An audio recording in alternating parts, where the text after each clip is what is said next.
ठीक है, मैं आपके द्वारा प्रदान किए गए पाठ का सटीक साहित्यिक हिंदी में अनुवाद करूंगा। योद्धा का कर्म, मेजर अर्जुन कुमार की कहानी। कभी कभी भाग्य मनुष्य के जीवन को बदलने के लिए सबसे क्रूर तरीका चुनता है। पैरा एसएफ की विशेष इकाई के 35 वर्षीय सैपर मेजर अर्जुन कुमार ने कारगिल की पहाड़ियों में इसे स्वयं अनुभव किया था। एक सम्मानित क्षत्रिय परिवार के वंशानुगत सैन्यकर्मी, अपने वंश का गौरव, वह कल्पना भी नहीं कर सकता था कि एक साल बाद वह व्हीलचेयर तक सीमित होकर जयपुर में एक साधारण दुकान का मालिक और स्थानीय सुंदरी प्रियंका से विवाहित होगा। लेकिन व्हीलचेयर भी वह सबसे भयानक परीक्षा नहीं थी जिसे उसे झेलना था, क्योंकि कभी कभी जिन पर हम सबसे अधिक भरोसा करते हैं वे ही सबसे गहरे घाव देते हैं। कर्म का फल अवश्यंभावी है, जैसा बोओगे वैसा काटोगे। धूल वह हर जगह थी, नाक में घुसती, दांतों के नीचे किरकिराती, दिन को कारगिल की पहाड़ियों के भूरे धुंधलके में बदल देती। अर्जुन मुंह में तंबाकू चबा रहा था। यह आदत उसे सियाचिन में अपनी पहली तैनाती से लगी थी। इस समय बीड़ी पीना मना था। कोई भी चिंगारी पाकिस्तानी स्नाइपरों को उसकी स्थिति बता सकती थी। पसीना पीठ पर बह रहा था। बुलेट प्रूफ जैकेट कंधों पर दबाव डाल रही थी। आंखों के सामने दुश्मन का अर्धध्वस्त 3 मंजिला बंकर था, जिसे बाकी लोगों के पीछे हटने तक बारूदी सुरंगों से लैस करना था। अर्जुन को अनायास ही पिताजी की याद आ गई। वे भी सैपर थे। उन्होंने पाकिस्तान के साथ 1971 का युद्ध लड़ा था और दादाजी ने 1965 में युद्ध किया था। कुमार योद्धा के धर्म के लिए बने हैं, बेटा, पिता अक्सर दोहराते थे। खैर, वे सही निकले। पिछले 4 साल से अर्जुन कश्मीर में नियंत्रण रेखा पर विस्फोटक उपकरणों को निष्क्रिय और स्थापित कर रहा था। अर्जुन, कर लोगे? Company commander lieutenant colonel Vikram Singh ने चिंता से देखा। साथ में सेवा के वर्षों में वह जानते थे, अगर अर्जुन कोई काम हाथ में लेता है तो उसे पूरा करके ही दम लेता है। जय हिंद हमेशा किसी भी आदेश के जवाब में सुनाई देता था। जी हाँ सर, मुझे 10 मिनट चाहिए। कवरिंग फायर देने वाली टुकड़ी अधिकतम 15 मिनट तक टिकेगी। निराश मत करना अर्जुन, पाकिस्तानी सो नहीं रहे हैं। हाथ आत्मविश्वास से, अभ्यस्त हरकतों से काम कर रहे थे। विस्फोटक, डेटोनेटर, तार, सब कुछ अपनी जगह पर था। दिमाग में पुणे के पिछले ऑपरेशन की यादें कौंध रही थीं, जहां उन्होंने इसी तरह लश्कर-ए-तैयबा के आतंकवादियों के भागने के रास्ते पर बारूदी सुरंगें बिछाई थीं। तब सब कुछ सुचारू रूप से हुआ था। लेकिन कारगिल अलग बात थी। यहाँ हर चट्टान के पीछे कोई पाकिस्तानी कमांडो छिपा हो सकता था और कोई भी दरार फायरिंग पॉइंट हो सकती थी। बंकर का पहला स्तर आसानी से पार हो गया। विस्फोटक मुख्य ढांचे में रखे गए, बाद में इमारत ताश के पत्तों के घर की तरह ढह जाएगी। दूसरे स्तर पर अर्जुन रेडियो जांचने के लिए रुका। व्यवधानों के बीच विक्रम की आवाज सुनाई दे रही थी, जो मुख्य समूह के पीछे हटने का समन्वय कर रहे थे। ब्रावो 1, कैसे सुन रहे हो? तैयारी की पुष्टि करो। अचानक AK-47 की गोलियों की बौछार से रेडियो प्रसारण गूंज उठा। गोलियां दीवारों में धंस गईं, पत्थर के टुकड़े बिखर गए। बस तारों को नुकसान न पहुंचे, विचार कौंधा। अर्जुन दीवार से सट गया, महसूस कर रहा था कि दिल कितनी तेजी से धड़क रहा है। वह जानता था समय बहुत कम है, लेकिन जल्दबाजी नहीं करनी चाहिए। एक गलत कदम, वायरिंग में एक गलती, और बंकर समय से पहले ही हवा में उड़ जाएगा। अंतिम चार्ज लगाया गया, डेटोनेटर सक्रिय किया गया। अब पहले से तय रास्ते से निकलना था। अचानक बाएं कंधे में तेज दर्द हुआ। पाकिस्तानी स्नाइपर। खून से वर्दी की आस्तीन भीग गई, लेकिन पट्टी बांधने का समय नहीं था। आरपीजी की गड़गड़ाहट ने उसे बहरा कर दिया। आसपास की दुनिया घूमने लगी। आंखों के सामने सब कुछ धुंधला हो गया।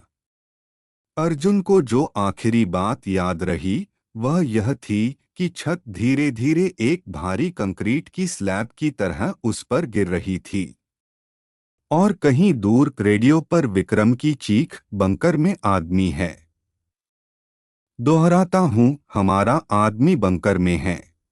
दिल्ली के सैन्य अस्पताल में सबसे पहले उसे जो एहसास हुआ वह गंध थी। दवाओं और एंटीसेप्टिक की निष्फल निर्जीव गंध। फिर दर्द।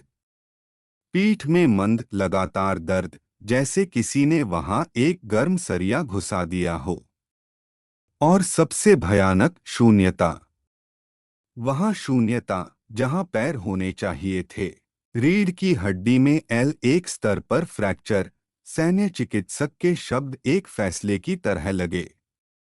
गतिशीलता बहाल होने की संभावना न्यूनतम है। मुझे खेद है, मेजर कुमार।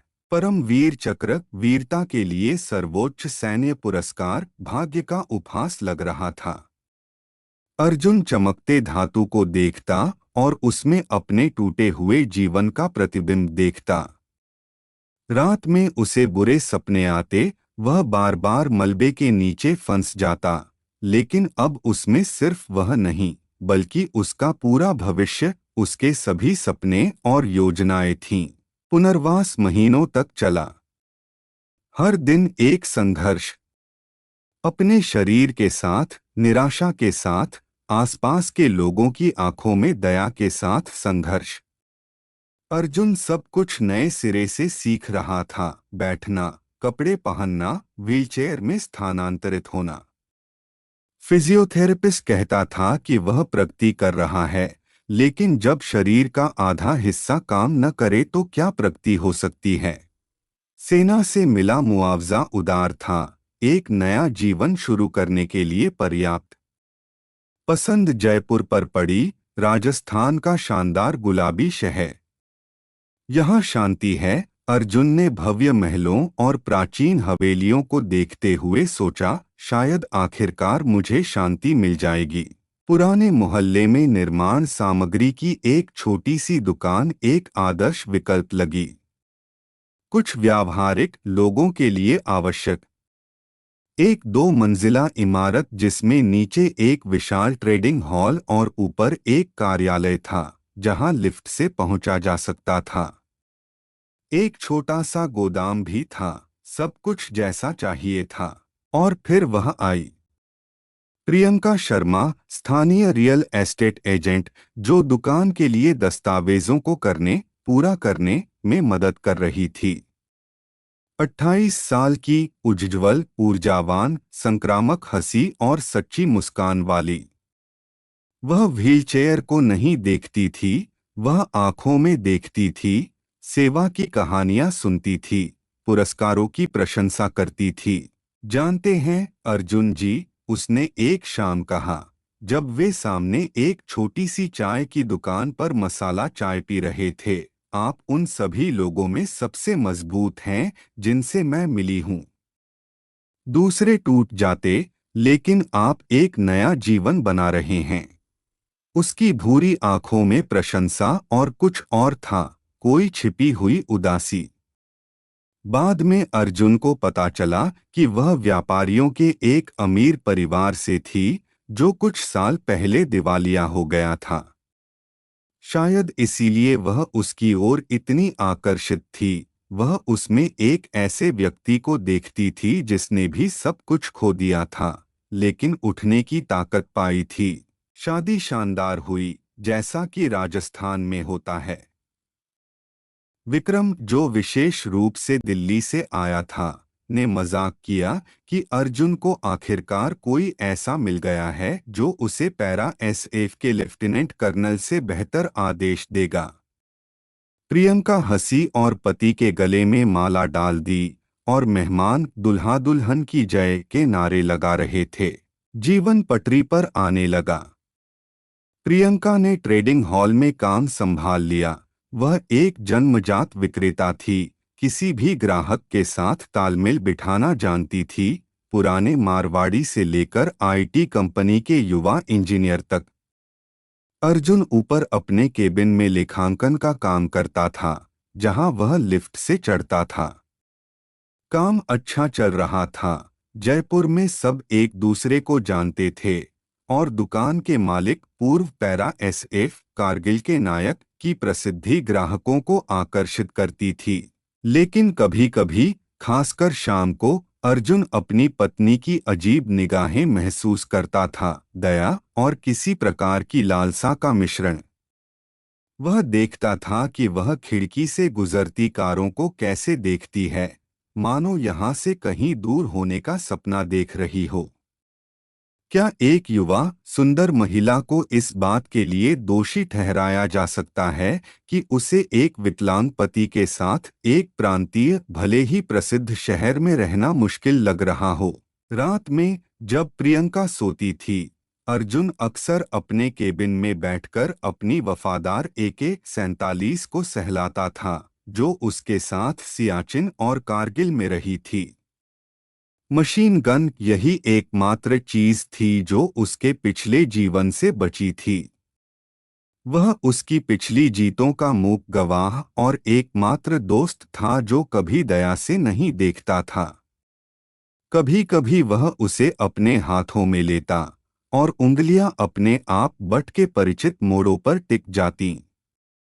ऐसे क्षणों में वह फिर से खुद को पूर्ण महसूस करता था। शहर में कोई भी केबिन में उसकी रातों की नींद हराम होने, उन बुरे सपनों के बारे में नहीं जानता था जिनमें वह बार बार कारगिल में मलबे के नीचे फंस जाता था। सभी के लिए वह दृढ़ता का एक उदाहरण था, एक ऐसा व्यक्ति जो भयानक चोट के बाद एक नया जीवन बनाने में कामयाब रहा। लेकिन कुछ अर्जुन को बताता था, यह नया जीवन जल्द ही बदल जाएगा और ये बदलाव कश्मीर में युद्ध से कहीं अधिक भयानक होंगे। अध्याय 2। राजू। राजस्थान की गर्मी इस बार विशेष रूप से भीषण थी। बेसाल्ट की सिल्लियों पर तपती हवा पिघल रही थी, जयपुर की सड़कों को थार रेगिस्तान जैसा बना रही थी, जो अर्जुन को राजस्थान में प्रशिक्षण के दौरान बहुत परिचित था। शायद इसीलिए उसने दुकान के दरवाजे पर उस दुबले-पतले लड़के को तुरंत देख लिया, जब आसमान आखिरकार महीने की पहली मानसूनी बौछार से फट पड़ा। उस भीगे हुए किशोर में कुछ ऐसा था जिसने उसे अपनी याद दिला दी, वही सहमी हुई दृष्टि जो उसने चोट लगने के बाद पहले कुछ महीनों में आईने में देखी थी।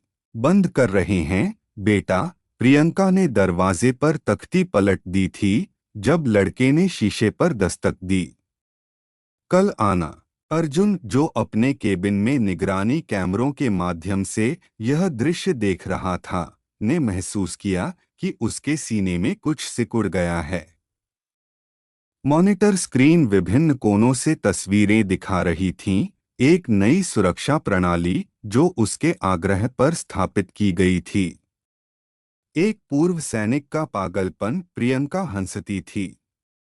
लेकिन अब ये कैमरे उसे जो कुछ हो रहा था उसकी पूरी तस्वीर दे रहे थे, पूरी तरह से भीगे हुए कपड़े, झुके हुए कंधे, चोरों की तरह चारों ओर देखती हुई निगाहें।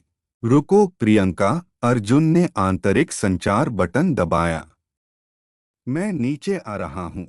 लिफ्ट धीरे धीरे नीचे उतर रही थी और उसके दिमाग में यादें घूम रही थीं। श्रीनगर में ऐसी ही बारिश, एक डरा हुआ कश्मीरी लड़का रोटी मांग रहा था।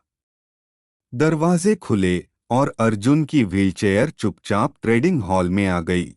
उसे अंदर आने दो। लड़का एक भीगी हुई गौरिया जैसा लग रहा था, दुबला पतला, कांपता हुआ, थकेहारे चेहरे पर बड़ी बड़ी काली आंखें।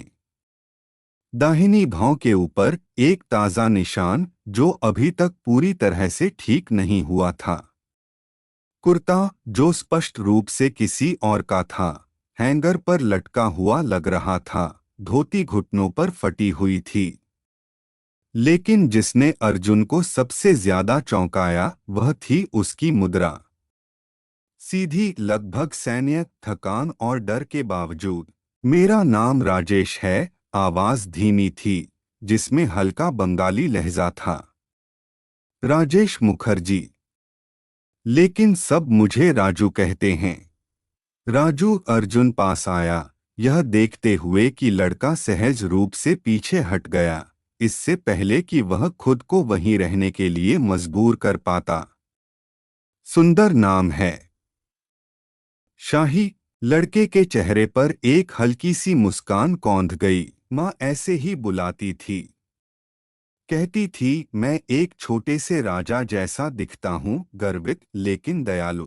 उसकी हिंदी में स्कूली व्याकरण की शुद्धता महसूस हो रही थी, जो उसकी मातृभाषा बंगाली की कोमलता के साथ मिली हुई थी। एक आम बेघर बच्चे के लिए बहुत सही।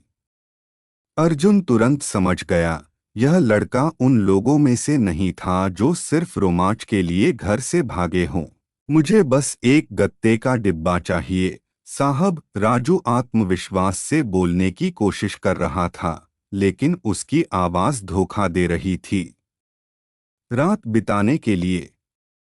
कल मैं चला जाऊंगा। ऐसी बारिश में अर्जुन ने सिर हिलाया। प्रियंका, उसे तौलिया और समोवर से गर्म चाय ला दो। और कृपया एयर कंडीशन चालू कर दो, लड़का कांप रहा है। अर्जुन जी, पत्नी की आवाज में इस्पाती स्वर आ गए। क्या मैं आपसे एक मिनट बात कर सकती हूँ? वे पेंट के स्टैंड के पास एक तरफ हट गए। ताजे लेटेक्स की गंध ने अर्जुन को उस मरम्मत की याद दिला दी जो उन्होंने दुकान खोलने से पहले की थी। तब प्रियंका उत्साह से भरी थी, योजनाएं बना रही थी। अब उसके चेहरे पर केवल चिंता और चिड़चिड़ाहट थी। तुम पागल हो गए हो, वह झुकी, अपनी आवाज को फुसफुसाहट तक कम करते हुए। वह साफ तौर पर सड़क से है। हमें पुलिस के साथ और समस्याओं की जरूरत नहीं है। हमारा व्यवसाय है इज्जत। वह एक बच्चा है, प्रियंका। अर्जुन शांति से लेकिन दृढ़ता से बोला। एक डरा हुआ बच्चा। वह चोर हो सकता है, या इससे भी बुरा, वह लगभग फुफकार रही थी। हम नहीं कर सकते। कर सकते हैं। अर्जुन ने व्हीलचेयर राजू की ओर घुमाई। और करेंगे। उसके स्वर में कुछ ऐसा था जिसने प्रियंका को चुप करा दिया। यह आवाज पैरा एसएफ के मेजर की आवाज उसने अपनी शादी के बाद पहली बार सुनी थी। उसमें वही इस्पात था जो उसकी आंखों में होता था जब वह युद्ध के बारे में बताता था। आधे घंटे बाद वे दुकान के पिछले कमरे में बैठे थे। राजू शॉल में लिपटा हुआ, गर्म मसाला चाय के गिलास से हाथ सेंक रहा था। उसके सामने मेज पर पास के ढाबे से आलू पराठा रखा था, लेकिन उसने मुश्किल से ही खाना छुआ था। अर्जुन ने जल्दी नहीं की, वह जानता था कि ऐसी बातें कितनी मुश्किल होती हैं। कहानी अपने आप बह निकली, पश्चिम बंगाल के एक छोटे से शहर के शिक्षक माता पिता के बारे में, जहां उनका एक छोटा सा स्कूल और एक साधारण सा घर था। बाढ़ के बारे में, जिसने सब कुछ नष्ट कर दिया था। पिता के सपनों के बारे में कि वह अपने बेटे को एक बड़े शहर में अच्छी शिक्षा दिलाएंगे। उन एजेंटों के बारे में जिन्होंने एक अच्छे स्कूल में दाखिले के लिए उनकी सारी बचत ले ली थी, 50,000 रुपए, जो सभी रिश्तेदारों से इकट्ठा किए गए थे। बाबा हमेशा कहते थे कि शिक्षा वह धन है जिसे कोई छीन नहीं सकता। राजू की आवाज कांप गई। उन्हें विश्वास था कि ज्ञान मेरे लिए सभी दरवाजे खोल देगा। और फिर एजेंट कलकत्ता की झुग्गियों के कालू दादा गिरोह के बदमाश निकले। उन्होंने अपने चेहरे भी नहीं छिपाए। कहा, मरे हुए वैसे भी किसी को कुछ नहीं बताएंगे। राजू ने गिलास को इतनी जोर से पकड़ा कि गर्म चाय उसके हाथों पर छलक गई। उसने जलन भी महसूस नहीं की। बाबा माँ को बचाने की कोशिश कर रहे थे। वे 5 थे। मुख्य के चेहरे पर एक बड़ा निशान था। वह हंस रहा था जब अर्जुन चुप रहा। वह चेहरे का यह भाव जानता था। उसने खुद इसे उन सैनिकों में देखा था जिन्होंने अपने साथी खो दिए थे। प्रियंका भी चुप हो गई थी, अनजाने में एक ही कपड़े से काउंटर पोंछ रही थी। खामोशी में केवल खिड़की के बाहर बारिश की आवाज और लस्सी वाले फ्रिज की गूंज सुनाई दे रही थी। मैं उनकी गाड़ी के डिग्गी में छिप गया था, राजू ने एक लंबी चुप्पी के बाद कहा। उन्होंने ध्यान नहीं दिया। 3 दिन बोरियों के बीच यात्रा की, फिर पैदल चला। दिल्ली में चाचा के पास पहुंचना चाहता था, लेकिन तुम्हें उनका पता नहीं मालूम? अर्जुन ने बात पूरी की। लड़के ने सिर हिलाया।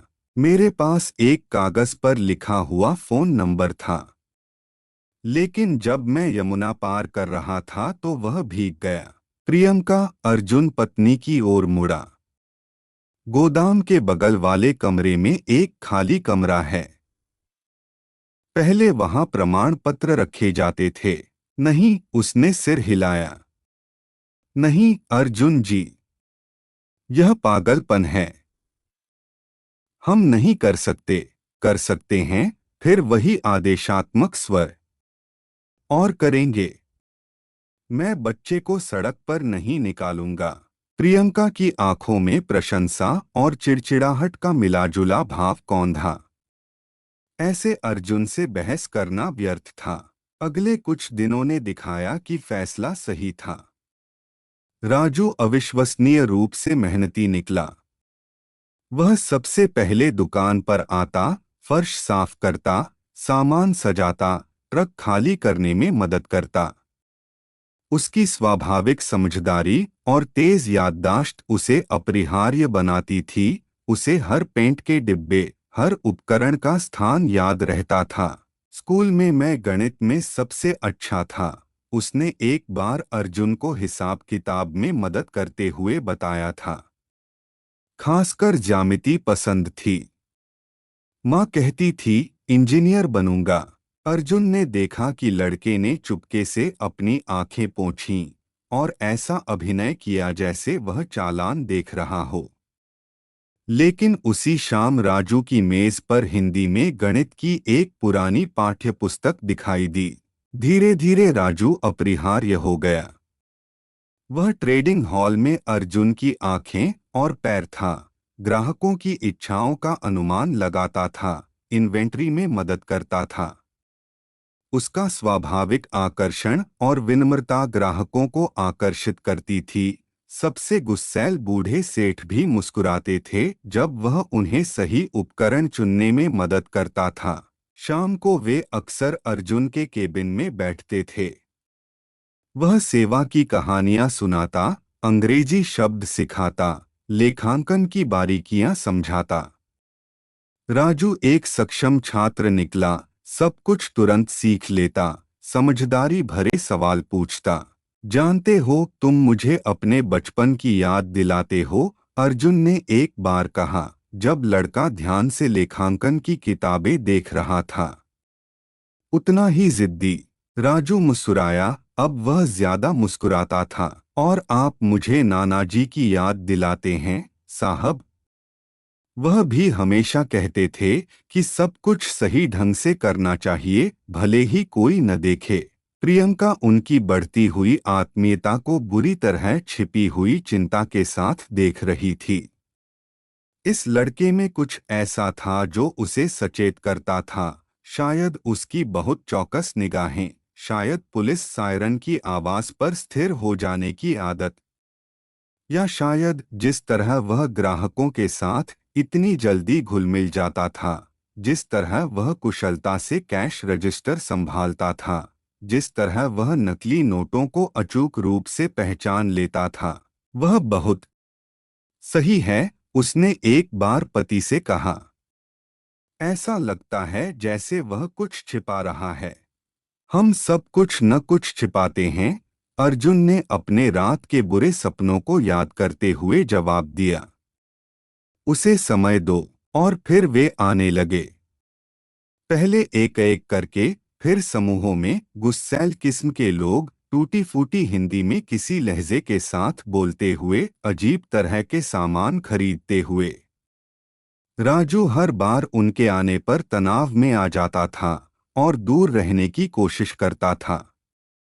अर्जुन देखता था कि लड़का चुपके से उनके चेहरों का अध्ययन करता है, कैसे वह रैक के पीछे छिप जाता है जब वे पास से गुजरते हैं। कुछ तो गड़बड़ है साहब, उसने एक बार कहा जब वे दुकान बंद कर रहे थे। ये लोग, ये साधारण मिस्त्री नहीं हैं। मैं इस तरह के लोगों को जानता हूं। हमारे गांव में ऐसे लोग अक्सर बाढ़ से पहले दिखाई देते थे। अर्जुन खुद भी यह समझ चुका था। उसकी सैन्य प्रशिक्षण उसे बता रहा था, ये ग्राहक वे नहीं हैं जो वे खुद को बताते हैं। वे बहुत ही विशिष्ट प्रकार का सामान खरीदते हैं, रसायन, कुछ खास तरह के उर्वरक, इलेक्ट्रॉनिक्स। बहुत बार आते हैं और बहुत ध्यान से चारों ओर देखते हैं, जैसे स्थिति का आकलन कर रहे हों। और उसने यह भी देखा कि प्रियंका उनके सामने कैसे बदल जाती है, कैसे उसकी पीठ सीधी हो जाती है, कैसे एक खास मुस्कान आ जाती है, वह नहीं जिससे वह आम ग्राहकों से मिलती है, कैसे वह उनसे उर्दू में देर तक बातें करती है, यह सोचकर कि पति नहीं समझता। लेकिन अर्जुन इतना समझता था कि यह पकड़ सके, बात सिर्फ निर्माण सामग्री की नहीं हो रही थी। उसकी दुकान में कुछ हो रहा था, कुछ बुरा। और यह कुछ न केवल व्यवसाय पर, बल्कि उसके परिवार पर भी छाया डाल रहा था। अर्जुन महसूस कर रहा था, तूफान से पहले की शांति समाप्त होने वाली थी। और यह तूफान किसी भी मानसूनी तूफान से ज्यादा भयानक होगा। अध्याय 3, संदेह। सैपर केवल एक बार गलती करता है, यह सच्चाई अर्जुन ने सैन्य अकादमी में ही सीख ली थी। लेकिन अब उसे यह एहसास सता रहा था कि वह बहुत पहले ही गलती कर चुका था, बस वह इसे नोटिस नहीं करना चाहता था। अजीब ग्राहक, असामान्य ऑर्डर, प्रियंका का चिंतित व्यवहार, सब कुछ एक ऐसी तस्वीर में ढल रहा था जिसे वह देखने से इनकार कर रहा था। आज तक दुकान की दूसरी मंजिल पर उसके केबिन में आदर्श व्यवस्था थी, एक सैन्य आदत जो खून में समा गई थी। चालान करीने से फाइलों में रखे हुए थे, हर दस्तावेज अपनी जगह पर। वफादार 1147 चमक तक साफ की हुई पैरा एसएफ सैनिकों की तस्वीर के पीछे एक विशेष तिजोरी में छिपी हुई थी। अर्जुन निर्माण कंपनी से एक और ऑर्डर देख रहा था जब कुछ ने उसका ध्यान खींचा। Ammonium nitrate 50 kilogram, acetone 20 litre, उच्च सांद्रता वाला हाइड्रोजन पेरोक्साइड, एल्यूमिनियम पाउडर। प्रत्येक वस्तु को अलग अलग निर्माण आवश्यकताओं के लिए समझाया जा सकता है, लेकिन एक साथ। कागज पकड़े हुए उंगलियां ठंडी पड़ गईं। उसे कश्मीर में अपने काम से ये संयोजन बहुत अच्छी तरह याद थे। आतंकवादियों के स्वनिर्मित विस्फोटक उपकरण अक्सर इसी तरह के अवयवों का उपयोग करते थे। राजू, उसने आंतरिक संचार पर बुलाया। हेडफोन में हल्की सी सरसराहट हुई। लड़का हमेशा हेडसेट पहने रहता था ताकि अर्जुन के अनुरोधों पर तुरंत प्रतिक्रिया दे सके। 1 मिनट बाद राजू केबिन में खड़ा था, चुस्त चौकस। पिछले 1 साल में वह काफी बदल गया था, मजबूत हो गया था, परिपक्व हो गया था, आंखों में आत्मविश्वास आ गया था। लेकिन अब अर्जुन ने देखा कि वही सतर्कता लौट आई थी जिसके साथ लड़का तूफानी रात में दुकान की देहरी पर आया था। ये लोग जो बड़े ऑर्डर देते हैं। अर्जुन ने मेज पर चालान बिछा दिए। तुमने कहा था कि तुम उनके प्रकार को पहचानते हो। विस्तार से बताओ। राजू तनाव में आ गया। उसकी उंगलियां घबराहट में कुर्ते का किनारा मरोड़ रही थीं, एकमात्र आदत जो उसकी घबराहट को दर्शाती थी। हमारे गांव में ऐसे लोग अक्सर बड़ी मुसीबतों से पहले दिखाई देते थे। वे काम और व्यवसाय की बातें करते थे, लेकिन सब जानते थे वे तस्करों के गिरोह से थे। बाबा उनकी तरफ देखने तक से मना करते थे। कहते थे, राजू याद रखना, जब ये लोग आते हैं तो ईमानदार लोग आंखें छिपा लेते हैं और बिकाऊ लोग मुस्कुराने लगते हैं। बिकाऊ लोग मुस्कुराने लगते हैं। यह वाक्यांश अर्जुन के दिमाग में गूंज उठा। उसे याद आया कि इन ग्राहकों की उपस्थिति में प्रियंका कैसे बदल जाती थी। और यहाँ तुमने उनके व्यवहार में कुछ असामान्य देखा? लड़का हिचकिचाया, मानो विचारों को इकट्ठा कर रहा हो। मेम साहब, प्रियंका। वह झिझका। वह हमेशा उन्हें विशेष कीमतों पर सामान देती हैं। और कभी कभी वह चुप हो गया। पूरी बात कहो, अर्जुन ने नरमी से उसे प्रोत्साहित किया। तुम जानते हो, मुझे सच्चाई जाननी है। कभी कभी कुछ सामान कैश रजिस्टर से गुजरे बिना चला जाता है। मैंने यह तब देखा जब मैं उपकरण सजा रहा था। वह सोचती हैं कि कोई नोटिस नहीं करता, लेकिन मैं। उसने आंखें नीची कर लीं। माफ कीजिए साहब, मुझे पहले बताना चाहिए था। अर्जुन ने सिर हिलाया। तुमने सब ठीक किया, बेटा। उसने खुद भी ध्यान नहीं दिया कि कब वह प्यार से बेटा कहने लगा था। अब मुझे तुम्हारी मदद चाहिए। असली मदद। उसी शाम जब प्रियंका आपूर्तिकर्ताओं के साथ बैठक के लिए गई, अर्जुन ने सैन्य खुफिया विभाग के अपने पुराने दोस्त लेफ्टिनेंट कर्नल विक्रम सिंह को फोन किया। वह 1 साल पहले शादी में आया था, नंबर छोड़ गया था किसी भी आपात स्थिति के लिए। आपात स्थिति, ऐसा लगता है, आ गई थी। अर्जुन, विक्रम की आवाज फोन पर हैरान लग रही थी। 100 साल हो गए तुम्हें सुने। तुम्हारी दुकान कैसी है? विक्रम, मुझे मदद चाहिए। अनौपचारिक रूप से अर्जुन ने स्थिति का संक्षिप्त विवरण दिया। पत्नी के बारे में संदेह को फिलहाल छोड़ दिया। विक्रम ने सीटी बजाई। जानते हो दोस्त, मैं आमतौर पर लोगों को आधिकारिक चैनलों के माध्यम से भेजता हूं, लेकिन तुम कोई आम आदमी नहीं हो, है ना? उसकी आवाज में मुस्कान सुनाई दी। एक पार्सल का इंतजार करो। 3 दिन बाद एक कुरियर ने एक साधारण सा डिब्बा पहुंचाया। अंदर छोटे जीपीएस टैग थे, जो सामान के लेबल के रूप में प्रच्छन्न थे। नवीनतम तकनीक, विक्रम एक सुरक्षित संचार लाइन पर समझा रहा था। सेना अभी तक इनका उपयोग नहीं करती है। बैटरी 1 महीने तक चलती है। सिग्नल में कोई व्यवधान नहीं होता। पता लगाना लगभग असंभव है। मुख्य बात, सामान पर इस तरह चिपकाना कि कोई नोटिस न करे। राजू इस ऑपरेशन में अपरिहार्य साबित हुआ। उसकी फुर्तीली उंगलियां चुपके से कंटेनरों पर टैग लगा रही थीं, जबकि वह कथित तौर पर ऑर्डर की सामग्री की जांच कर रहा था। सड़क पर बिताए वर्षों ने उसे चौकस और सतर्क रहना सिखाया था। अर्जुन विक्रम द्वारा प्रदान किए गए एक सुरक्षित लैपटॉप के माध्यम से चिह्नित सामानों की गतिविधियों पर नजर रख रहा था।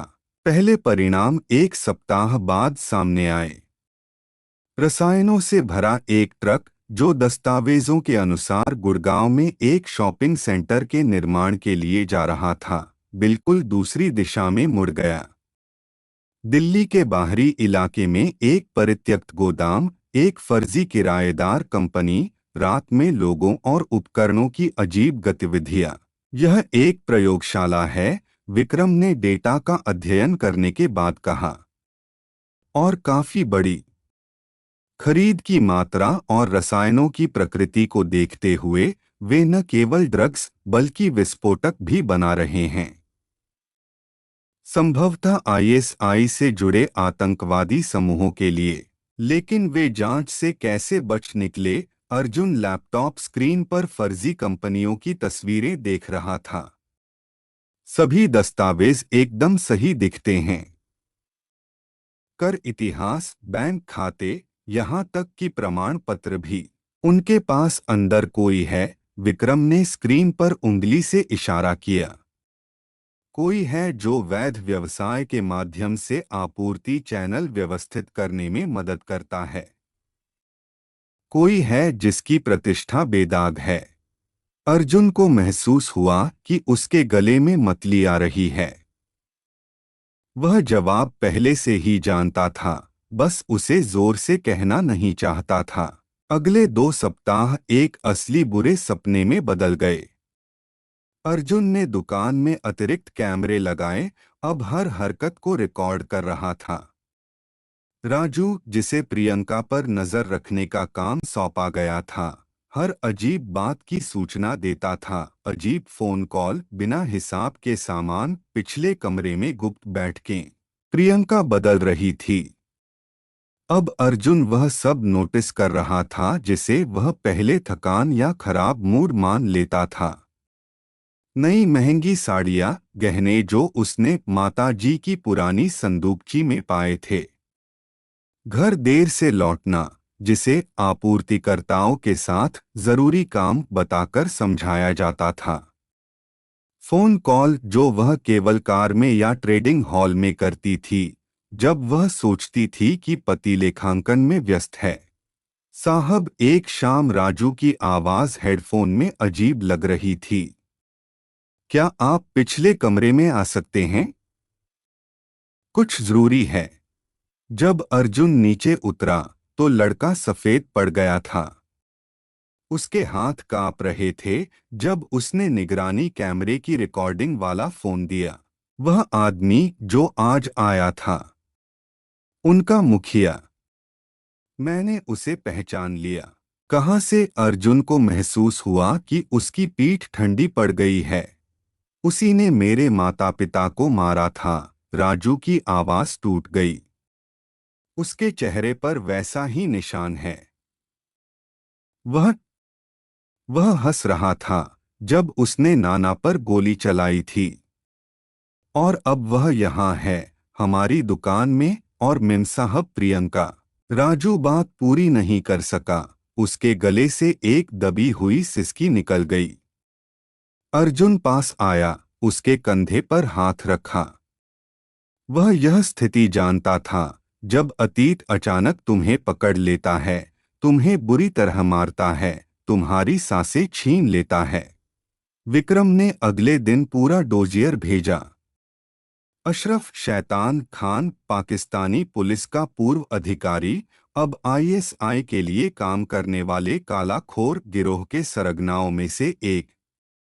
उसका पिछला रिकॉर्ड प्रभावशाली था। दर्जनों हत्याएं, ड्रग्स की तस्करी, रंगदारी।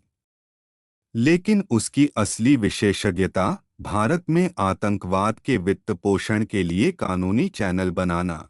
वह महिलाओं का इस्तेमाल करता है, विक्रम समझा रहा था। कमजोर, जीवन से असंतुष्ट महिलाओं को ढूंढता है। उन्हें मोहित करता है, आसान पैसे और रोमांच का प्रस्ताव देता है। आमतौर पर उन्हें चुनता है जो प्रांत में फंसी हुई हैं, बड़े जीवन का सपना देखती हैं।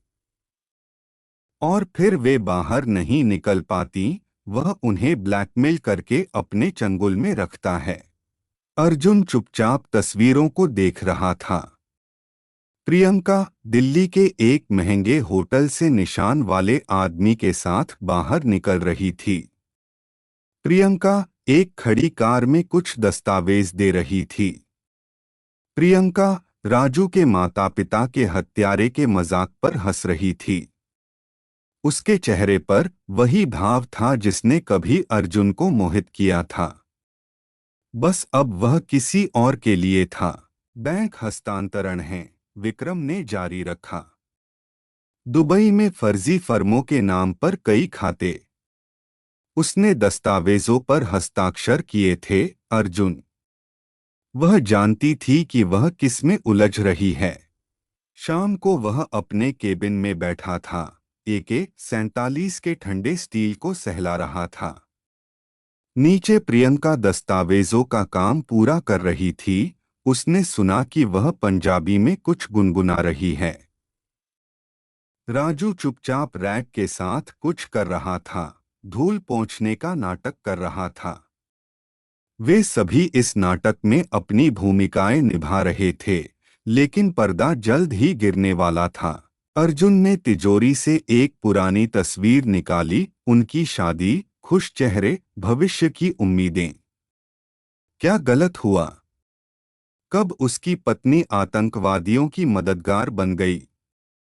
या वह हमेशा ऐसी ही थी, बस वह युद्ध से घायल सैनिक, डिसेस्परमेंट, बेताबी से एक नए जीवन में विश्वास करना चाहता था। फोन वाइब्रेट हुआ। विक्रम का संदेश, डेटा की पुष्टि हो गई है। वे अगले सप्ताह एक बड़ी खेप की योजना बना रहे हैं। तुम क्या करोगे? अर्जुन जानता था, कार्रवाई करनी होगी। देरी का मतलब मौत होगी, न केवल उसकी प्रतिष्ठा की, बल्कि शायद उसकी खुद की भी। आतंकवादी गवाहों को पसंद नहीं करते। वह फिर से एक सैपर की तरह महसूस कर रहा था। बस अब उसे एक ऐसे बम को निष्क्रिय करना था जो कारगिल में उसके सामने आए सभी बमों से कहीं ज्यादा खतरनाक था। उसके दिमाग में एक योजना बनने लगी, एक स्पष्ट, ठंडी, सैन्य योजना। वह उसका उपयोग करेगा जो वह सबसे अच्छा जानता है। वह चीज जिसने कभी उसे युद्ध का नायक बनाया था और अब शायद उसे एक बदला लेने वाला बना देगी।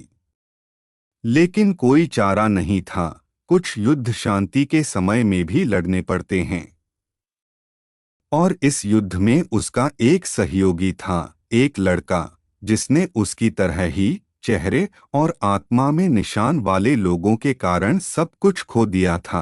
कर्म एक महान शक्ति और उसके प्रतिशोध का समय निकट आ रहा था। अध्याय 4, प्रतिशोध की योजना। जब विस्फोटक से निपटना हो तो सब कुछ पहले से गणना करना महत्वपूर्ण होता है। अर्जुन ने यह पैरा SF में सीखा था, गणना में कोई भी त्रुटि जान ले सकती है। अब अपने केबिन में नक्शों और योजनाओं पर बैठा, उसे अपनी रीढ़ की हड्डी में परिचित ठंडक महसूस हो रही थी। बस अब बात सैन्य अभियान की नहीं, बल्कि प्रतिशोध की थी। और गलती की कीमत उसकी अपनी जान से कहीं ज्यादा थी। साहब, राजू एक परछाई की तरह चुपचाप प्रकट हुआ। पिछले कुछ दिनों में वह और भी दुबला हो गया था, आंखों के नीचे काले घेरे पड़ गए थे। नया ऑर्डर भेजने के लिए तैयार है। वे 1 घंटे में आएंगे। अर्जुन ने सिर हिलाया, लैपटॉप स्क्रीन को देखते हुए। GPS टैग पिछली सभी खेपों की हरकतों को दिखा रहे थे, दिल्ली के नक्शे पर लाल रेखाओं का एक जाल। वे सभी एक ही बिंदु पर मिल रहे थे, बाहरी इलाके में एक परित्यक्त गोदाम जहां आतंकवादियों ने अपनी प्रयोगशाला स्थापित की थी। तुम्हें योजना याद है? अर्जुन धीरे से बोला, हालांकि वह जानता था कि प्रियंका नीचे ग्राहकों के साथ व्यस्त है। राजू ने सिर हिलाया, मैं कंटेनरों पर लेबल बदल दूंगा जब मैं सामग्री की जांच करूंगा। वे अंतर नोटिस नहीं करेंगे। योजना सरल और जटिल दोनों थी। रसायनों की अगली खेप में वे एक विशेष आश्चर्य डालेंगे, प्लास्टिक विस्फोटक RDX, जिसे अर्जुन ने सेवा के समय से एक गुप्त स्थान पर रखा था। एक छोटा सा चार्ज, लेकिन सही जगह पर स्थापित, वह भूमिगत प्रयोगशाला को खंडहर में बदल देगा। विक्रम ने तकनीकी भाग प्रदान किया, एक रिमोट नियंत्रित डेटोनेटर जो हस्तक्षेप से सुरक्षित था। सैन्य विकास, उसने समझाया, यह कंक्रीट की दीवारों के माध्यम से भी काम करेगा। जब राजू ऑर्डर तैयार कर रहा था, अर्जुन प्रियंका के साथ हुई आखिरी बातचीत को याद कर रहा था। वह उस सुबह विशेष रूप से कोमल थी, उसे केबिन में मसाला चाय लाई थी, दिवाली की योजनाओं के बारे में बात कर रही थी, मानो वह उस अपराध को मिटाने की कोशिश कर रही हो जिसे उसे नहीं जानना चाहिए था। जी, उसने मेज के किनारे पर बैठकर कहा, क्या हम छुट्टियों में गोवा चलें? तुम आजकल बहुत काम कर रहे हो। वह उसकी भूरी आंखों में देख रहा था, वही आंखें जिनमें वह 1 साल पहले प्यार में पड़ा था, और उसे केवल झूठ दिखाई दे रहा था। एक सुंदर, कुशल झूठ उस महिला का जिसने न केवल उसे बल्कि स्वयं भारत माता को भी धोखा दिया था। माफ करना प्रिय, वह मुस्कुराया। रिपोर्टिंग के साथ बहुत काम है। शायद अगली बार। वह चली गई और उसने तिजोरी से विस्फोटक का डिब्बा निकाला। हाथ आत्मविश्वास से काम कर रहे थे, उन कौशलों को याद करते हुए जिन्हें वह उम्मीद करता था कि फिर कभी इस्तेमाल नहीं करने पड़ेंगे। आरडीएक्स मिट्टी की तरह लचीला था, डेटोनेटर छोटा सा, कोई भी उसे कंटेनर पर चिन्हों के बीच नोटिस नहीं करेगा।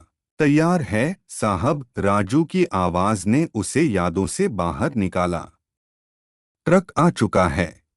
निगरानी कैमरों के माध्यम से अर्जुन ने देखा कि खान के गुर्गे सामान लाद रहे हैं। प्रियंका दस्तावेजों के साथ पास में ही व्यस्त थी, अपना दुपट्टा बहुत बार ठीक कर रही थी, उसकी घबराहट का एक निश्चित संकेत। क्या उसे कुछ महसूस हुआ था, या सिर्फ दोहरी जिंदगी का सामान्य तनाव? जब ट्रक चला, अर्जुन ने जीपीएस टैग की निगरानी चालू कर दी। लाल बिंदु शहर के नक्शे पर धीरे धीरे आगे बढ़ रहा था। सब कुछ सामान्य था, वही सड़क, वही मोड़। उन्हें पता नहीं था कि वे अपने ट्रक में क्या ले जा रहे हैं। साहब, राजू घबराहट में कुर्ते का किनारा मरोड़ रहा था। क्या आप निश्चित हैं कि कोई घायल नहीं होगा? वहां आम लोग हो सकते हैं। अर्जुन ने सिर हिलाया। रात के 3 बजे एक अवैध आतंकवादी अड्डे पर आम लोग नहीं होते बेटा। केवल वे होते हैं जिन्होंने हमारी मातृभूमि भारत के खिलाफ अपना चुनाव किया है। उन्होंने ट्रक के पूरे रास्ते को गोदाम तक ट्रैक किया। देखा कि कैसे सामान उतारा जा रहा है, कैसे कंटेनर अंदर ले जाए जा रहे हैं। जीपीएस टैग उनकी खेप की सटीक स्थिति दिखा रहा था, इमारत के ठीक बीच में, जहां खुफिया जानकारी के अनुसार मुख्य उपकरण स्थित थे। इंतजार सबसे भारी था। अर्जुन को कारगिल से यह भावना याद थी, जब सब कुछ तैयार हो, योजना अमल में हो, और बस सही क्षण का इंतजार करना बाकी हो। राजू कुर्सी पर ऊँघ रहा था, लेकिन उसकी नींद बेचैन थी। वह अक्सर चौंक जाता, बंगाली में कुछ बुदबुदाता। रात के 3 बजे अर्जुन ने रिमोट कंट्रोल निकाला। एक साधारण काला डिब्बा जिसमें एक बटन था, इतना अगोचर, लेकिन सब कुछ बदलने में सक्षम। उसकी उंगली बटन पर मंडरा रही थी। तुम्हारे माता पिता के लिए, उसने सोते हुए राजू को देखते हुए फुसफुसाया। उन सभी के लिए जिन्हें उन्होंने मारा। भारत माता के लिए। निगरानी कैमरों के मॉनिटर पर विस्फोट एक मूक चमक की तरह दिखा। लेकिन अर्जुन जानता था, मौके पर वह कान फाड़ देने वाला था। आरडीएक्स ने पूरी तरह से काम किया, प्रयोगशाला को खंडहर में बदल दिया। दूर से आती दमकल की सायरन ने ऑपरेशन की सफलता की पुष्टि की। सुबह की खबरें परित्यक्त गोदाम में हुए विस्फोट की सुर्खियों से भरी पड़ी थीं। पुलिस को प्रयोगशाला के अवशेष, दस्तावेज, आतंकवादी सेल की गतिविधियों के सबूत मिले, लेकिन सबसे महत्वपूर्ण, कोई हताहत नहीं। जैसा कि अर्जुन ने गणना की थी, ऐसे समय में वहां कोई नहीं था। प्रियंका सामान्य से ज्यादा पीली थी जब वह काम पर आई। उसने लगभग बात नहीं की, बस यंत्रवत अपने कर्तव्यों का पालन किया। और फिर एक फोन कॉल आया। अर्जुन ने कैमरों के माध्यम से देखा कि वह फोन पर किसी को सुन रही है, कैसे उसका चेहरा बदल रहा है। वह जानता था यह खान था, और जानता था आतंकवादी सरगना उन लोगों में से नहीं था जो बस हार मान लें। साहब, राजू केबिन के दरवाजे पर प्रकट हुआ। शहर में उनकी गाड़ियां घूम रही हैं। वे कुछ ढूंढ रहे हैं। अर्जुन ने सिर हिलाया। उसे इसकी उम्मीद थी। खान को निश्चित रूप से पता नहीं चल सकता था कि विस्फोट किसने किया, लेकिन उसे संदेह जरूर होगा। और अब असली खेल शुरू हो रहा था, एक ऐसा खेल जहां उनकी जिंदगी दांव पर लगी थी। उसने तिजोरी में AK-47 की जांच की, अतिरिक्त मैगजीन निकाली। युद्ध उसकी दुकान में आ गया था, और उसे तैयार रहना था। बस अब उसके पीछे पैरा SF की पूरी कंपनी नहीं थी, बल्कि केवल एक डरा हुआ बंगाली किशोर और एक विश्वासघाती पत्नी थी। निगरानी कैमरे दिखा रहे थे कि खान के लोग दुकान के आसपास की सड़कों पर गश्त कर रहे हैं। वे जल्दी में नहीं थे, जैसे शिकारी निर्णायक हमले से पहले शिकार का अध्ययन करते हैं। अर्जुन इस तरह के शिकार को जानता था। कश्मीर में आतंकवादी इसी तरह काम करते थे, इंतजार करते, अध्ययन करते, मौका चुनते। हवा में तनाव छा गया, घना, भारी, जैसे खिड़की के बाहर राजस्थान की गर्मी। दुकान में सभी इसे महसूस कर रहे थे। ग्राहक अपने काम जल्दी खत्म करके चले जाने की कोशिश कर रहे थे। राजू हर आवाज पर चौंक जाता था। और प्रियंका प्रियंका मानो अपनी परछाई बन गई थी। अर्जुन समझ रहा था, अंत निकट है। खान उन लोगों में से नहीं था जो ज्यादा इंतजार करते हैं। वह हमला करेगा, और जल्द ही हमला करेगा। सवाल केवल यह था कि क्या वे इस हमले का सामना करने के लिए तैयार हैं। क्या वह खुद उस थोड़े से की रक्षा करने के लिए तैयार है जो उसके पास बचा था, उसकी जिंदगी, उसकी दुकान, वह लड़का जो लगभग उसका बेटा बन गया था। और कहीं शहर में, चेहरे पर निशान वाला आदमी पहले से ही अपने प्रतिशोध की योजना बना रहा था। और अर्जुन जानता था, वह भयानक होगा। क्योंकि ऐसे लोग उन लोगों को माफ नहीं करते जो धर्म के नाम पर उन्हें चुनौती देने की हिम्मत करते हैं। अध्याय 5 अंतिम परिणाम। उस सुबह जयपुर पर गर्मी विशेष रूप से भारी पड़ी। तपती हवा पत्थरों पर कांप रही थी, दुकान के सामने की सड़क को एक अस्थिर मृगतृष्णा में बदल रही थी। अर्जुन निगरानी कैमरों के माध्यम से सुनसान सड़क को देख रहा था, अनजाने में AK-47 के ठंडे स्टील को सहला रहा था। यह मशीन गन उसके साथ सियाचिन, श्रीनगर, कारगिल में थी, हर जगह जहां मौत उसके सिर पर सांस ले रही थी। अब वह फिर से उसकी सांस महसूस कर रहा था। उसने मेज की दराज से एक पुरानी तस्वीर निकाली, सैन्य अकादमी से उसका स्नातक। युवा, मुस्कुराते हुए चेहरे। उनमें से कितने जीवित बचे थे? और कितने उसकी तरह युद्ध का सामना करने के बाद हमेशा के लिए बदल गए थे? पास में एक और तस्वीर थी, शादी की, प्रियंका के साथ। वही मुस्कान, वही खुश आंखें। सब कुछ कितना बदल गया था।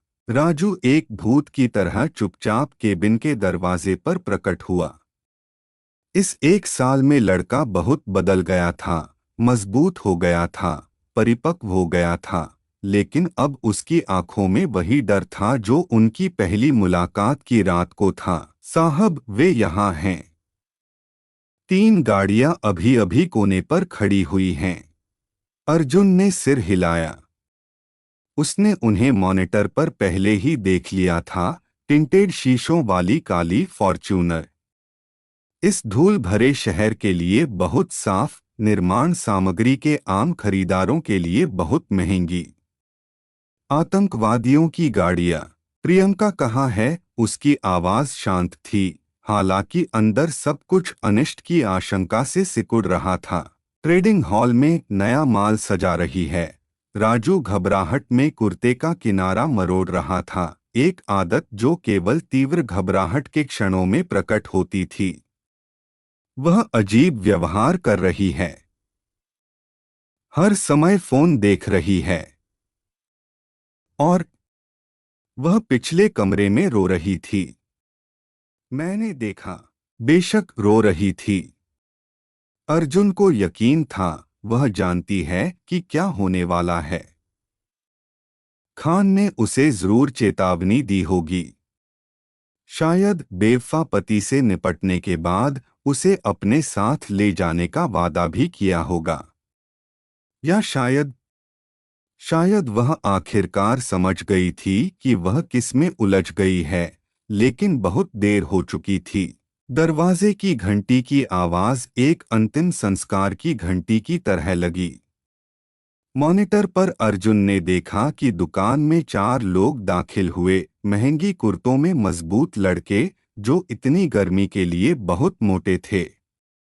उनके नीचे जरूर बुलेट प्रूफ जैकेट होंगी। और कुर्तों के नीचे। खैर, उसने ऐसे लोगों को इतना देखा था कि वह जानता था वे पूरी तरह से सशस्त्र थे। आखिरी में वह दाखिल हुआ, अशरफ खान। चेहरे पर निशान जो कभी बदसूरत था, अब महंगी शेरवानी की पृष्ठभूमि में लगभग सुरुचिपूर्ण लग रहा था। वह आराम से, आत्मविश्वास से चल रहा था, जैसे कोई व्यक्ति जो आदी हो कि पूरी दुनिया उसी की है। जैसे कोई व्यक्ति जो जान ले सकता है और रात के खाने में इसके बारे में याद भी नहीं रखेगा। मेम साहब कुमार, उसकी आवाज नरम और फुसफुसाती हुई, खाली दुकान में गूंज उठी। कितना आकर्षक स्थान है। अब मैं समझता हूं कि आप इससे इतनी जुड़ी हुई क्यों हैं।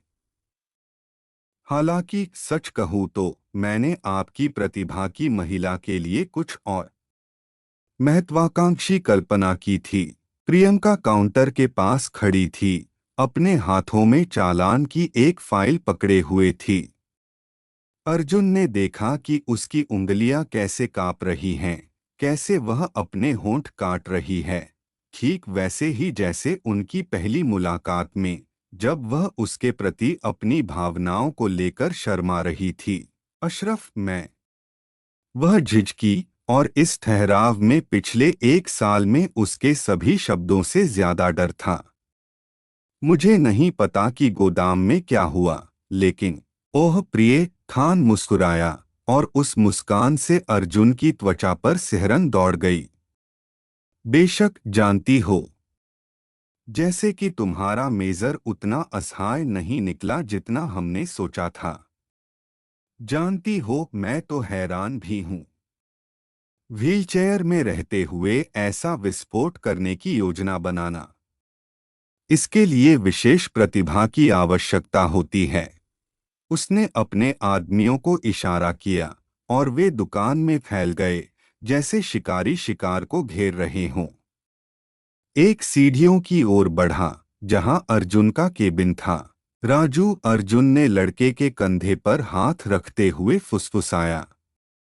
इस क्षण उसे पहले से कहीं ज्यादा तीव्रता से महसूस हुआ कि यह बच्चा उसका बेटा बन गया है, वह बेटा जिसका उसने प्रियंका के साथ सपना देखा था। तुम्हें याद है हमने क्या बात की थी? लड़के ने सिर हिलाया, उसकी आंखें आंसुओं से चमक रही थीं। हाँ साहब। उस दिन की तरह जब मेरे माता पिता मारे गए थे। मैं अब और नहीं छिपूंगा। नहीं बेटा, अर्जुन ने उसका कंधा और मजबूती से पकड़ा। तुम कार्रवाई करोगे, एक सच्चे धर्म योद्धा की तरह। राजू ने सिर हिलाया और चुपचाप सर्विस एग्जिट की ओर खिसक गया। अर्जुन जानता था उसके पास बस कुछ ही मिनट हैं, इससे पहले कि उसे ढूंढ लिया जाए। लेकिन इतना काफी होना चाहिए। मेजर कुमार खान की आवाज अब ज्यादा कठोर हो गई थी, उसमें अधीरता के स्वर आ गए थे। मुझे पता है आप वहां ऊपर हैं। चलिए सभ्य लोगों की तरह बात करते हैं। आखिर हमारे बीच बहुत कुछ समान है। उदाहरण के लिए खूबसूरत प्रियंका। वह आपकी बहुत प्रशंसा करती थी, जानते हैं? खासकर जब वह बताती थी कि आपने कारगिल में अपने साथियों को कितनी वीरता से बचाया था। अर्जुन पहले ही केबिन के दरवाजे के पास अपनी स्थिति ले चुका था। AK-47 आदतन हाथों में आ गई। इतने साल बीत गए, लेकिन शरीर को हर हरकत याद थी। वह फिर से कश्मीर में महसूस कर रहा था। बस अब दुश्मन कोई गुमनाम आतंकवादी नहीं था, बल्कि एक ऐसा व्यक्ति था जिसने उससे सब कुछ छीन लिया था। प्यार, विश्वास, सामान्य जीवन की उम्मीद। जानते हैं क्या अजीब है? खान रैक के बीच टहलते हुए मालिक की तरह व्यवहार करते हुए जारी रखा। मैं वास्तव में आपका आभारी हूँ। यह विस्फोट, इसने मुझे कुछ असुविधाजनक भागीदारों से छुटकारा दिला दिया। अब सारा कारोबार मुझे मिलेगा। बेशक मुझे नए सिरे से शुरू करना होगा, लेकिन वह हंसा। अब मेरे पास एक खूबसूरत सहायिका है। एक ट्रिगर खींचने की आवाज ने उसके एकालाप को बाधित कर दिया। एक लड़ाका पहले ही सीढ़ियों से ऊपर चढ़ चुका था और केबिन के दरवाजे पर निशाना साध रहा था। अर्जुन उसकी सांसें सुन सकता था, भारी, रुक रुक कर, अनुभवहीन। ऐसे लोग आमतौर पर पहले गोली चलाते हैं, लेकिन शायद ही कभी निशाना साध पाते हैं। बाहर निकलो, मेजर कुमार खान की आवाज में इस्पाती स्वर आ गए। या मुझे तुम्हारी पत्नी को परेशान करना पड़ेगा। हालांकि वह अब पूरी तरह से तुम्हारी नहीं है ना? अर्जुन ने प्रियंका की डरी हुई चीख सुनी। किसी ने उसे पकड़ लिया था। कैमरे में दिख रहा था कि एक लड़ाके ने उसके हाथ पीछे कर दिए हैं, उसकी कनपटी पर पिस्तौल सटा दी है। कोई चारा नहीं बचा था। वह धीरे धीरे केबिन से बाहर निकला, मशीन गन घुटनों पर रखे हुए। और यह रहा हमारा हीरो। खान ने नाटकीय ढंग से हाथ फैलाए। पैरा SF का कमांडो, जो सोचता था कि वह मेरे खेल खेल सकता है। जानते हैं मेजर कुमार, मैंने आपके बारे में जानकारी जुटाई है। प्रभावशाली डोजियर, सियाचिन में 2 तैनाती, कश्मीर में 3, कारगिल में घायल होने के लिए परमवीर चक्र। असली भारतीय हीरो। उसने थूका। बस एक ही दिक्कत है, अब हीरो नहीं रहे। केवल वे हैं जो पैसा बनाना जानते हैं, और वे जो उन्हें रोकते हैं। अर्जुन चुपचाप निशान वाले आदमी को देख रहा था। अब पास से वह और भी डरावना लग रहा था, निशान की वजह से नहीं, बल्कि आंखों की वजह से। मृत खाली आंखें उस आदमी की जिसके लिए किसी और की जिंदगी कुछ भी नहीं थी। ऐसी आंखें उसने कश्मीर में देखी थीं, उन लोगों की जो बच्चों को मारते थे और इसे जिहाद ठहराते थे। हथियार फेंक दो, खान ने AK-47 की ओर इशारा किया। या तुम्हारी खूबसूरत पत्नी उस बंगाली पिल्ले के माता पिता की संगति करेगी। वैसे वह कहाँ है? क्या वह फिर से कायर की तरह छिप गया? प्रियंका सिसक पड़ी। लड़ाके ने बंदूक का बैरल उसकी कनपटी पर और जोर से दबा दिया।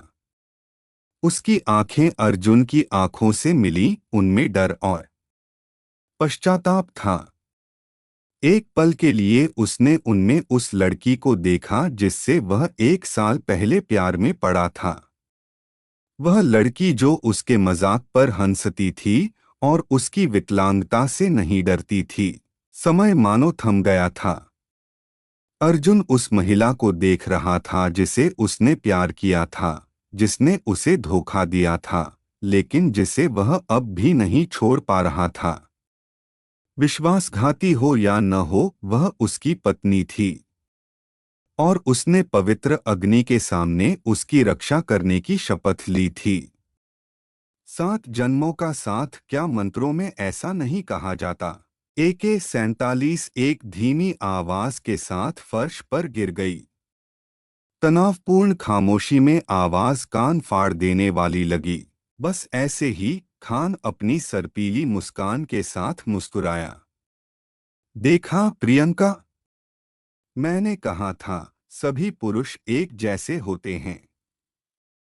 उन्हें मुसीबत में फंसी महिला को बचाने का मौका दो और वे अपना आपा खो देते हैं, भले ही महिला इसकी हकदार न हो। उसने पिस्तौल निकाली, एक खूबसूरत क्रोमप्लेटेड मकारोव लकड़ी के हैंडल के साथ। ऐसे हथियार युद्ध के लिए नहीं बने होते, फांसी के लिए। जानते हो, मैं तुम्हारा लगभग सम्मान करता हूँ, उसने अर्जुन पर निशाना साधते हुए कहा। तुम उससे ज्यादा होशियार निकले जितना हमने सोचा था। लेकिन तुम मुख्य नियम भूल गए, कभी उन लोगों से मत उलझो जिनके पास खोने के लिए कुछ नहीं है। मेरे पास कुछ भी नहीं था जब तक मैंने इसे खुद नहीं लिया। और तुम्हारे पास सब कुछ था और तुमने सब कुछ खो दिया।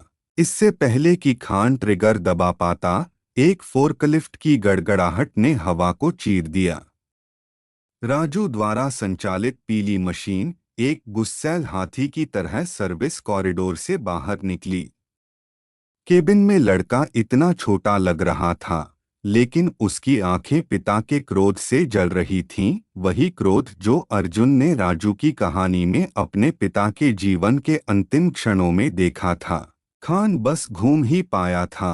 फोर्कलिफ्ट के स्टील के कांटे उसे पहले ही पेंट के रैक में धंसा चुके थे। टूटती हड्डियों की चरमराहट गिरते डिब्बों की गड़गड़ाहट के साथ मिल गई। सफेद पेंट ने महंगी शेरवानी को ढक लिया, आतंकवादी सरगना को शिव की मूर्ति की एक भयानक पैरोडी में बदल दिया।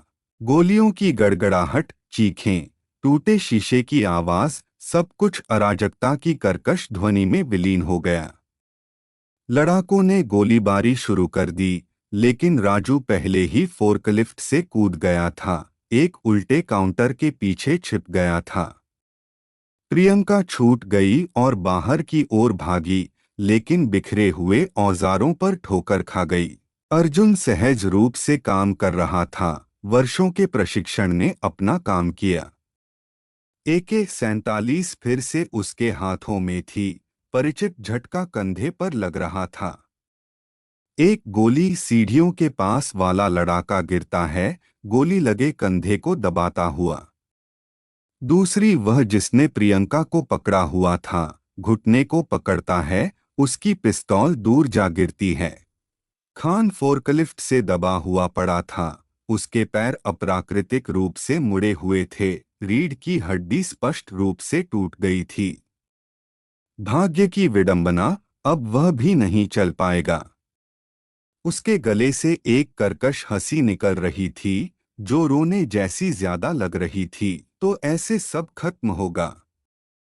एक लड़का और एक लंगड़ा महान शैतान को हरा देंगे? नहीं, अर्जुन पास आया, उसे निशाने पर रखते हुए। यह उस आदमी की कहानी का अंत है जो सोचता था कि वह भारत माता के खिलाफ बेखौफ युद्ध कर सकता है। पुलिस सायरन की आवाजें नजदीक आ रही थीं, पड़ोसियों में से किसी ने जरूर गोलीबारी सुनकर पुलिस को बुलाया होगा। बचे हुए लड़ाके बाहर की ओर भागे, लेकिन वहां उन्हें पहले से ही पुलिस की गाड़ियां मिल रही थीं। साहब, राजू अपने छिपने की जगह से बाहर निकला। उसकी गाल पर एक छोटी सी खरोंच से खून बह रहा था, लेकिन उसकी आंखें चमक रही थीं। आप ठीक हैं? अर्जुन ने सिर हिलाया, बोलने में असमर्थ। एड्रेनालाइन उतर गया था। अपने पीछे केवल थकान और खालीपन की एक अजीब भावना छोड़ गया था। वह खान को देख रहा था, जो दर्द से कराह रहा था, टूटी फूटी दुकान को, राजू के डरे हुए लेकिन दृढ़ चेहरे को। इस क्षण लड़का अपने पिता जैसा पहले कभी नहीं लगा था। वही सीधी निगाहें, वही अटूट इच्छा शक्ति। प्रियंका दीवार के पास बैठी थी, घुटनों को हाथों से पकड़े हुए। वह रो रही थी, चुपचाप, जैसे वे लोग रोते हैं जिन्होंने सब कुछ खो दिया हो। अर्जुन उसके पास जाना चाहता था, कुछ कहना चाहता था, लेकिन शब्द गले में अटक गए। उस महिला से क्या कहा जा सकता है जिसने तुम्हारी जिंदगी बर्बाद कर दी, लेकिन जिसे तुम अब भी प्यार करते हो? पहली पुलिस गाड़ी प्रवेश द्वार पर रुकी, उसके पीछे दूसरी, तीसरी। एनएसजी के कमांडो दुकान में घुस गए, आदेश चिल्लाते हुए। अर्जुन ने धीरे धीरे हाथ ऊपर उठाए, यह दिखाते हुए कि वह विरोध करने का इरादा नहीं रखता। उसने कोने से देखा कि प्रियंका को हथकड़ी पहनाई जा रही है। उसने भागने की कोशिश भी नहीं की, बस सिर झुकाए खड़ी रही। माफ करिए, उसने फुसफुसाया, जब उसे अर्जुन के पास से ले जाया जा रहा था। मैं कुछ और चाहती थी। इस छोटे से शहर में यह छोटी सी जिंदगी नहीं। मैं जानता हूं, उसने धीरे से जवाब दिया। मैं भी कभी कुछ और चाहता था। और फिर समझा, कभी कभी सही लोगों के साथ छोटी सी जिंदगी गलत लोगों के साथ बड़ी जिंदगी से बेहतर होती है। राजू अर्जुन के पास ही रहा, जब तक पुलिस उन्हें घेराबंदी से बाहर नहीं ले गई। वह जो कुछ हुआ था उससे कांप रहा था, लेकिन उसकी आंखों में डर और संतोष का एक अजीब मिश्रण था। उसने वह किया जो वह 1 साल पहले नहीं कर सका था, अपने नए परिवार की रक्षा की। तुम बहुत बहादुर थे, अर्जुन ने कहा, जब उन्हें निरीक्षण के लिए एम्बुलेंस में बिठाया गया। तुम्हारे माता पिता तुम पर गर्व करते। लड़का पूरे दिन में पहली बार रोया, डर या दर्द से नहीं, बल्कि राहत से। जानते हैं साहब, जब मैंने उसे फिर से देखा तो मुझे लगा कि मैं डर से मर जाऊंगा। लेकिन फिर मुझे याद आया कि आपने क्या कहा था, बहादुरी डर की अनुपस्थिति नहीं है, बल्कि इसके बावजूद धर्म के नाम पर कार्य करने की क्षमता है। अर्जुन ने लड़के को अपनी ओर खींचा, उसे कसकर गले लगा लिया।